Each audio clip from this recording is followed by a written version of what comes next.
మావేశి ఎడ్మా ఇక్కడ మెగా సరెండర్ల నేపథ్యంలో సర్వత్రా ఆయన చర్చే. కర్రెగుట్టల నుంచి తెలంగాణకు వెళ్ళాడన్న వాదన.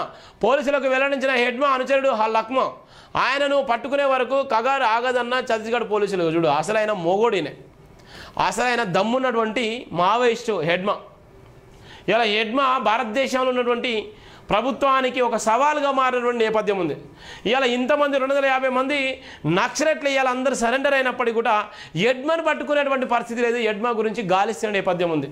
కానీ ఎడ్మా ఒకవేళ లొంగిపోతేనే మేము అప్పుడు తగ్గుతాం, లేకపోతే తగ్గేదే అనేటువంటి నేపథ్యం కూడా మనం చూస్తున్నాం. మావోయిస్టులు మూకుమ్మడిగా లొంగుబాటులో కొనసాగుతున్న నేపథ్యంలో ఆ పార్టీల కీలక మిలిటరీ నేత 1st బెటాలియన్ కమాండర్ ఎడ్మా ఎక్కడ ఉన్నాడని చర్చ దేశమంతా అన్ని వర్గాల్లో జోరుగా నడుస్తుంది. కేంద్ర రాష్ట్ర కమిటీల నేతలే సాయుధ పోరాట విరమణ ప్రకటించి ఆయుధాలు అప్పగిస్తుంటే ఏ మాత్రం అదనకుండా బెదరకుండా పార్టీ లైన్ను కొనసాగిస్తున్న ఎడ్మా అంతం కాకుండా లేదంటే లొంగకుండా ఉంటే నక్సలిజం నిర్మాణం పూర్తయినట్టే కాదని ఛత్తీస్గఢ్ పోలీసులు అంటున్నారు. అప్పటి వరకు ఆపరేషన్ కగారు ఆగబోదని స్పష్టం చేస్తున్నారు. చింతల్లారు దాడి 76 మంది సిఆర్పిఎఫ్ జవాన్లు మరణం నుంచి మహేంద్ర కర్మ సహా పలువురు కాంగ్రెస్ నేతల పోలీసులను పొట్టన పెట్టుకున్న జీరం ఘాటి అంబీష్ వరకు నేతృత్వం వహించింది ఎడ్మా అని వాళ్ళ అగ్రం వ్యక్తం చేస్తున్న నేపథ్యం. ఎడ్మాపై సానుభూతి పరులు విశ్వాసం.